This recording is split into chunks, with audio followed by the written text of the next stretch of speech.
Hello, friends, and welcome to a fun series about things in the Algarve that are important to life in the Algarve. Today, I'd like to introduce you to Richard Bassett, and he's the publisher of the East Algarve magazine. He's been here in the Algarve for how long? Since 2007. Since 2007. And I came in Yeah. 2017, so you're 10 years before me. Yeah. We're going to be discussing today these wonderful villas, quintas, apartment that he's making for senior care and senior living. But I like to get a little bit of background first so you can get to know Richard. So tell us about what brought you here, kind of what led you from there to where you are today. Okay. We came over, as I said, in 2007. It was at the time I came with my father, my partner, my stepmother, and my three boys.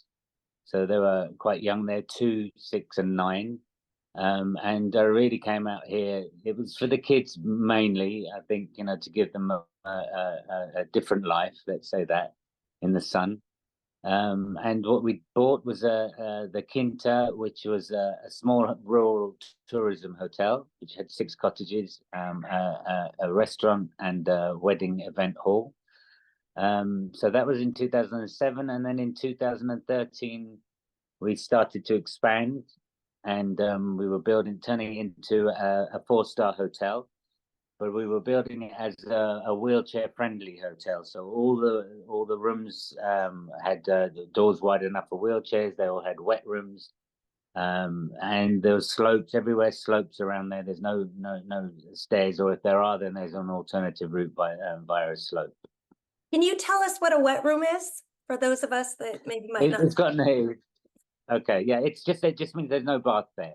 So it's literally just a shower that comes out onto the floor, so you don't. It's easy, accessible. If you need a wheelchair in there, you just take the wheelchair and put it underneath the shower, and there's no lip or there's nothing to climb over. So you can just walk in and shower wherever you want, and it's okay if the water hits Yeah, the toilet exactly. or okay. Yeah, everything gets wet and it's okay. It's only water. Okay. So you've made these wonderful wheelchair-friendly rooms in a quinta, turning it into 4-star, and then So that's what we built it as a hotel. But the way things are going at the moment, and seeing how there's so few options if you need care in the Algarve, and with a lot of retirees here, and they've been, people have been expats have been coming here for quite a few years now. There's very little if anyone does need care. So I think rather than another hotel, for us to complete this project makes more sense to have it as a care home. You rightly said there's 32 double rooms that we have. There's also 6 1-bedroom cottages that are ideal for people who are, a little more able and can get around and just want to stay somewhere where there is care and a bit of a community as well. okay, Richard, can you tell us a little bit about, for those of us that may be unaware, what the difference is between like an expat care center and a Portuguese care center? Wouldn't the Portuguese care center speak every language, or like what is it that the needs are different of an expat care center? Is it like we just I couldn't think go to one? it's a good question. Obviously, the staff, yeah, will some of them will speak English, but I think the biggest thing is yeah, you'll be surrounded by probably people who don't. So I think there's that element of feeling a little left out, or I mean, people have been here for a long time, like myself, and my Portuguese is not fantastic. If you're older as well, and you're yeah. I think so. That's what we're looking at now. Of course, we're looking at just developing a more of a community type feel with the place that we've got, and attracting the expat community, so you are more likely to be able to speak to people who are around you. And my understanding is that so the people are going to feel more comfortable. English is going to be spoken, and then you'll have doctors to come in and they'll speak different languages in case you have French people or Dutch or Italian, whatever the range of expats are, correct? Yeah, that's right. So what we do have, we have a medical center, where there will be a doctor's surgery, and the idea is to get a different doctor from with a different nationality coming in on certain days of the week. It's obviously, it's quite clear that, especially when you're talking medical um, problems, that it's much easier to get your point across when you're talking to someone who's speaking your own language, who understands it fully. There's one thing knowing the language, but the other thing is, ideally you do want to speak to somebody who speaks your language. For sure. So I could see that as a big thing. And then when we are kind of chatting before, I know it sounded almost fun that it was going to be somewhat hotelish in that kids could come join maybe grandma and grandpa and come for visits and maybe use the pool, and you'd have sides for them as well as separate sides for the residents. Did I understand that right, or is that That's incorrect? right. That's correct. So how we built it was as it being a hotel. It also has a restaurant part of it, but the restaurant, although it's right next to it, can be separate. So members of the public can come and use the restaurant and the ground. So we've got a pool that can be used by people just coming in from the outside. But there's also like a safe area that's kind of a courtyard contained for the care home, so people are safe in there. And obviously they are allowed to go out if they're capable. But so the whole idea of it is a place that the public, friends and family are more than welcome to come to. The restaurant is seating 250 people. There's an outside seating for 100, and also, yeah, the outdoor pool as well. So there's a lot that we're trying to do to encourage people to come and visit the place anyway. So, if you're going to a care home, you might get visitors quite keen to come while you're there for the first 6 or 8 months or something. But what we want to do is make it a place that's inviting, and that people come and visit regularly forever. And then members of the community can also feel welcome and come visit as well, and having projects and things to develop, especially way out in the country. Sometimes there's not a lot to do, for That's the right. locals. So if they can come to a place that's welcoming, I think you were talking about gardens, and Hmm. also you could Yeah, do well, events if someone needed an when we ran event. Yeah, exactly. When we ran the place before, it did end up being a type of community center. We had art classes, language classes, tile painting, sewing, quilt making. People were coming, and had all sorts of clubs. So when we developed it to what it is now, we kept that in mind. So there's a large hall there that during the daytime, anyone who's got any ideas can come along. They'll be able to use that for free, and it's just a way of getting the community to come in and see the place, be the place. We want life. We want the place not to be maybe it's a place to come and live. We want life. We want noise. We want people playing paddle tennis. We want bowling. We want, I don't want it to be a quiet little place that you go get put away into. I love that. So it's a place you come for life and living. For It's not sure. a place where That's you it. just go and get stuck in a room, go to sleep, watch TV all day, and we hope you have a happy rest of your life in your That's right. TV room.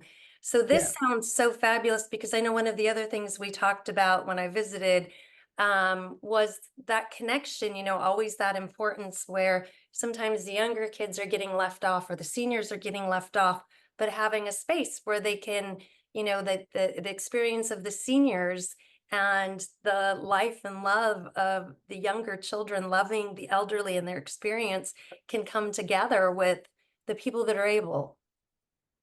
For sure. So when we moved there, one of the reasons we chose there is literally 2 kilometers away is the school that my children went to. Oh, So okay. there's a school that takes kids from 6 months old, and Wow. my boys went there. So the idea will be, yeah, to get the kids from there to come along and interact with the people who are at the home. And there are a few projects. I think in the Netherlands they do that quite often. So it's something we'd like to bring here and implement that. Oh, that's just so lovely, because I know for me, I've always thought, oh my gosh, these seniors are such a great resource. These young ones Mm. are full of energy, and the poor caretakers in the middle are trying to take care of both. But there's a natural connection between those Yeah, with all the exactly. experience and those just coming into the world and needing all this experience. And Yeah. what a wonderful Attention and place to as you have it. say, yeah, Yeah. yeah. So let's talk about the facilities in general. So when I walked through, it was amazing. It was huge, huge, huge. So the acreage itself was how much? It's the site is 52,000 square meters. Um, so there's a lot of grounds there. So the idea is, again, there's plenty of places to walk and sit, and the gardens are, they are huge. We've also got the spa on site where there's the indoor pool, which will have hydrotherapy, which is alongside the doctors. There's also a sauna there. There's a gym. We've got a Turkish bath as well. So, there's a lots of facilities, and it's all geared towards rehabilitation. It's all geared towards getting better and making the most of what you've got. I love that. I mean, when I saw it, I was just like, I want to stay. I want to be here. Like, I'm That's not at that's that point the yet, but general I'm reaction. gonna have to start early. I'm gonna get one of the villas. So it was 6 villas with the 1 bedroom cottages or villas, The right? cottages, correct? And Yeah, then 32 that had double, you could have 2 people in them. yeah. And I'll do an overlay and show this. I did some videos myself. They're not fabulous, but I got some great artwork from Richard. So we'll be able to overlay that as we talk about it as well. And so I saw the outdoor pool, then the inside one is going to be built. Then you've got the front area. You have that huge recreation center when you first walk in. That's also the big kitchen, garden areas Mm. behind it, that courtyard. And then tell me a little bit about, I loved that outdoor like barbecue area. That was really cool too. We've got that. Yeah, again, one of the things that we did before when we were running the place, we had fashion shows around the pool. Oh, So, brilliant. we had, and some of the, we had all sorts of people modeling. So they were, get dressed up and walk around the pool. And we had barbecues there. That's just an example of the type of things that we want to continue doing. If you're talking about the overlay, the overview of I think I sent you a photo of the whole place. You can see the buildings that I think from your photos on the left. Behind there, that's where the other pool's going to be that's open to the public. So there'll be the pool that I already saw. Then there's going to be Uh-huh. indoor pool that'll be also the hydro. Then there's going to be another one. So there'll be 3. Another one outdoors, yeah, behind the restaurant. That's correct. So where we went to the restaurant, behind there, there's another restaurant, another pool, sorry, that will be open to the public. That's going to be a bit of more of a natural pool. We don't want to like a quite bright blue looking pool out the back because there's a lot of ground there, and we want it to look as natural as possible. It also has a natural feed of water from the hill, so that would work quite well. Wow. So natural water in a place where, water is an issue. So that's great. You have water. Yeah, That's yeah, yeah, huge. yeah. We've got 2 boreholes there, but also there's quite a few rivers that run under the place, so water's not a problem for us there. Well, it is called what's the name of the town? Quinta Fonte do Bispo, so yeah, the Bishop's Fountain. Bishop's Fountain. Okay, so it's called Bishop's Fountain because there's water There's coming plenty of water there. Yeah, out of it, correct. which is huge. So at this point, it looked to me like you're pretty much almost done, but you've got a little bit more, all the finishing touches and the bits and bobs and things to do. When do you foresee this ideally being done? And my understanding is now is a great opportunity if you'd like to invest in it, if you can talk a little bit Yeah, about the we're investment opportunity, because you've gotten to a point where most of it's done, but you need a little bit investment money and you're not going to sell it off. You want to be part of this still. It's not like here's a project, would like. selling it off and leaving. You're going to stay. That's the idea. I'd like to be able to stay. We want to see it completed. We want to get it up and running. But we are a little short, so there's 2 main things that have to be finished. The indoor pool has to be done, and we also have to get the bistro, which is the dining area, finished. So what we're doing is we're actually 2-pronged here. We're looking for investors who can come up with the rest of the money that we need. If one person can come along, if they wanted to invest in that way, but also individually. So if somebody wanted to kind of pre-buy a room, that's another option. So we've got 16 rooms available that people can pre-buy, and should they need it, or a friend or a member of the family need that room, then they'll have their room there. while they don't need it, what we'll do is rent it out and pay them a return on their investment. Oh, that's fabulous. So they're actually getting an asset with their investment that they can use or their Yeah, friends can use, which a lot of times when yeah. you've got an investment, all you've got is some potential money coming in. You don't actually have a brick and mortar asset, which is huge. Yeah, it's somewhere you can come, somewhere you can visit, somewhere that's real, it's tangible. You're part of it. Even if you're not using it and you've invested in one of the rooms, then you're still part of it, somewhere that you'll still visit and encourage other people to go to as well. So, it's all about raising the profile for it. And again, it's the community thing as well. So it'll be owned by sort of the community as well, if you see what I mean. I love it. Okay. What's the smallest and largest investment that is kind The of smallest available? could be a room. So if we had somebody who wanted to just buy into a room, which is we're starting at 150,000. Okay. So that get you your room. Otherwise, up until whatever one person could invest in a few rooms if they wanted to. Okay. So then if somebody just wanted the lump sum amount, let's say somebody came in today and said, oh, go ahead and sell so many of these other rooms or the ones you've had interest in. I'd really like to just do the rest. What kind of investment would we be looking at there? We could probably the maximum we need is up to €2.5 million to finish and open. That's not much So at all. I mean, that's not yeah. even a house in the Algarve these days. And so I you know that's right. all Yeah, that exactly. land. Yeah. So, So once with 2.5 million, it's bought and we own it's owned then. and So it's finished. it'll have no debts. We'll own it and it'll be complete. Yeah. With that. And you've already So put millions in, right? yeah, You've put the in. family we've put a few millions into it. Yeah, yeah. So, and the nice thing is getting this is that it's almost finished. Like, say somebody came in today and said, boom, I've got the money, let's roll. What do you see as the ideal finish date? Of course, barring no problems from the cities and the towns, which we Yeah, can never say anything about in Portugal, but all things being, going, it has to be taken into plan. consideration. Yeah. No, we've made sure we've got a good relationship with the builder, a good relationship with the architect, and we're in constant contact with the local camera. So, we've kept the ball rolling, as it were, in that respect. So, literally with the right team there, the place could be finished in 6 months. Licensing wise, yeah, that's something else, but the place conforms to everything, and so long as that's the case, it shouldn't be a problem. Wow. With the right team, I'm pretty sure we can do that in 6 months. Well, and that's the best case scenario. And we just throw out the best case scenario. We know everything can always take longer. Building is building. Hiccups happen. It just is. That's just the best case scenario. Sometimes the best case scenario could be 10 years. So it's just kind of setting that basic timeline and not holding anybody to it, because we know in Portugal, we don't hold builders to timelines because things happen here. They just do.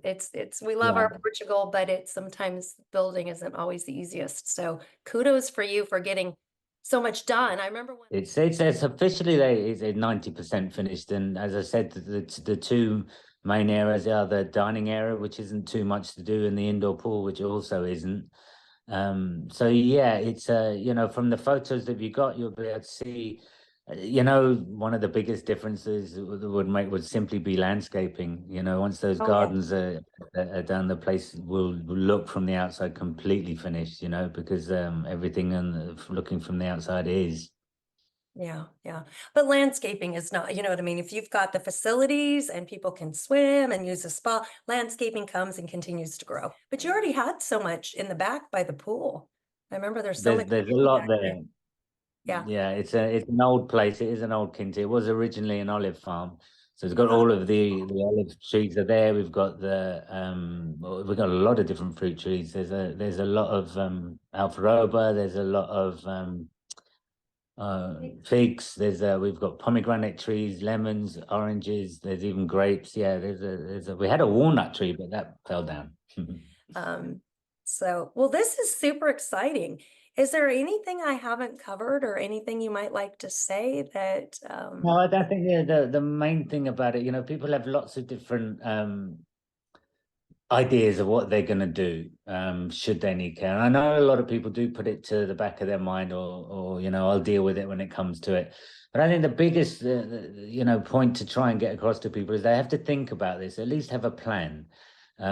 Because it's all very well saying I'll deal with that when the time comes, should the time comes. yeah, But you need to have an option. There has to be an option. And if not for yourself, then I'm not tugging at heartstrings here, but if I should need care, or my partner's life will kind of be drastically affected by absolutely. that.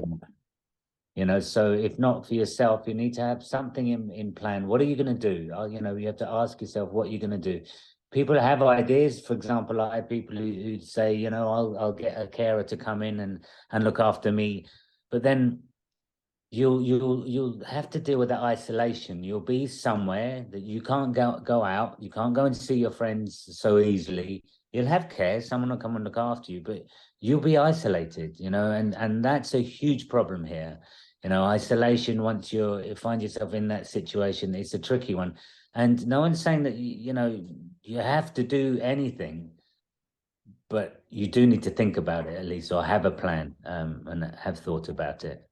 Well, I think when it's an aha moment, when people kind of go, oh, wow, I never thought about this, it's just simple things like a surgery, or you fall and hurt yourself and you realize I can't even shower with, like, Mhm. broken limb, or hobbled around, and you realize you do need somebody there all the time. I have Yeah. a friend that just broke an arm, and I've been running over there, and it's like, even as I'm running out to leave, he's like, my feet are really dirty, can you help me, like, and he's getting in the shower, and I'm like trying to help him wash his feet Yeah. so it feels human. But thinking about what would you do, and when it's not something that's shorter term, but when it's longer term, and can you rely on all the people around you, or hoping to find somebody to come in? I think your plan and having a beautiful facility like this sounds like a dream. I mean, I wish I could bring my dad over. He won't fly over, but it sounds amazing. He is Yeah. isolated. We've had to have somebody come in and check on him, and some friends from church would go check in on him. But it's not the same as if you were living in a place and all your friends are around you, they're all there, and it's like, well, what's happening today?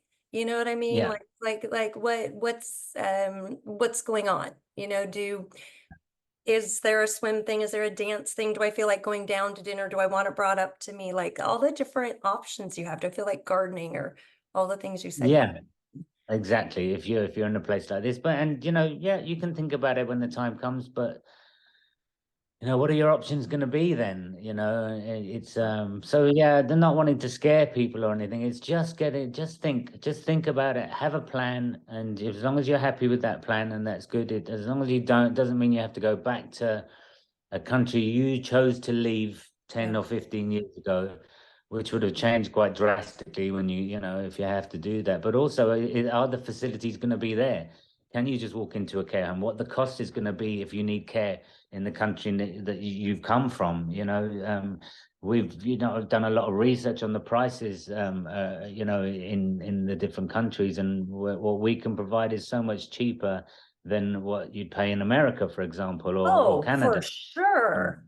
Yeah, Huge, so huge, because the cost of the doctors and the carers that would come in and help, and they're helping people throughout the day. They're not just helping you, right? They're coming in and they've got appointments all day long. You even said they can help the community if there's space, like oh, if that's their right. Yeah, schedule isn't completely full, that the locals can come in for an appointment.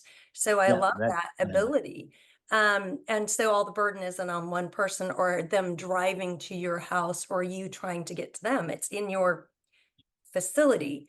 And then mhm. also there was, I forgot the name of the company and the woman you were working with, that she's already got a huge list of people that are looking for care homes, because there's only like one other English speaking, or none in the all. There's only one other English speaking care home in the Algarve, and only two in the whole of Portugal. Yeah, Um, okay, so so two. yeah, It's all we've Portugal. what we've done is we've spoken to the people who provide care for people at home. And there are 4 or 5 companies that do that. And each one that we've spoken to have literally got people that are waiting to go into a care home. So there's a big waiting list of. They're waiting. Yeah, there'll be, there's already people waiting. One of the companies that we spoke to said they could have up to 20 people that would move in there that need the care now. And so if you had, say, people bought the 16 rooms that they could buy, and you've only got 32 doubles, and you take 16 from that, and then you've got 20 people that need them, you're almost gone. Yeah, So that's right. so it's also maybe, can people reach out besides those that are interested? Are there people that can reach out now to start getting on a waiting list for yours when it does open? Or do you have Can do, yeah, for sure. I mean, we're happy if anyone wants to even just come and have a look around the place. Just I'm more than happy to set a date where we'll have an open day and people can come and maybe buy a box of wine or something and have a couple of drinks and walk around the place. But yeah, happy to do that. Sounds good. Anything else we should say before we say goodbye? Anything else I should know or be aware of? I think we've covered everything. As I said, I'm happy to answer any questions if people have any, or also take on any ideas. We're quite lucky in as much as Yeah. we're not a big corporation. We don't have many hoops to jump through. So if anyone has any ideas or suggestions, happy to listen. And as I said, show them around, and I'm always happy to listen to new ideas. And we're also going to be speaking again to Richard on the Good Morning Portugal show live. That'll be a little bit different, live next Thursday the 19th, live. You can see all of us talking about this. Probably won't be as in-depth, but if you have questions, you can type up questions and then we can answer them live. And that's kind of fun. Yeah. So we'll get this pushed out before then. If you're watching this after then, sorry, we'll still cross promote so you can see Good Morning Portugal and Carl and all the great community we have here in Portugal, helping expats and people who move here. And you don't even have to be expat. You can still be Portuguese and want to be part of this program. Thank you so much, Richard, for your time. Thank you You're for welcome. what you're doing. Good to see you. Good to see you. Okay, ciao. Yeah, ciao. Bye-bye. Bye. Okay, friends, I hope you enjoyed this special episode with Richard about senior care and the facility in the Algarve. So if you're interested, you can go ahead and reach out to us. But don't forget to hit like, hit subscribe. Let me know in the notes below if you have questions or if there's something you'd like to see. Like if this was really interesting, there's a lot of videos out today that I think a lot of the subjects even that I used to speak on are getting redundant because we've had so many people move here and so many people are enjoying the YouTube platform, which I love. So I'm going to be swaying less away from all of the things I used to talk about, and most of the things I've said in the past still hold true today. So, use a good real estate agent, use one who has been trained to use, title, escrow, all the things I talk about. If you'd like to have a meeting with me, you can go ahead and send me an email, which is at info@americaninportugal.com. If you would like to support the channel, you can buy me a coffee. That little link, it's in the notes below. Thank you for joining us. Hopefully these are great resources for you. Welcome to Portugal. Whether you're here, you're thinking of coming here soon, or it's a dream in the future, we're here for you. Take care. Ciao. We'll see you in Portugal.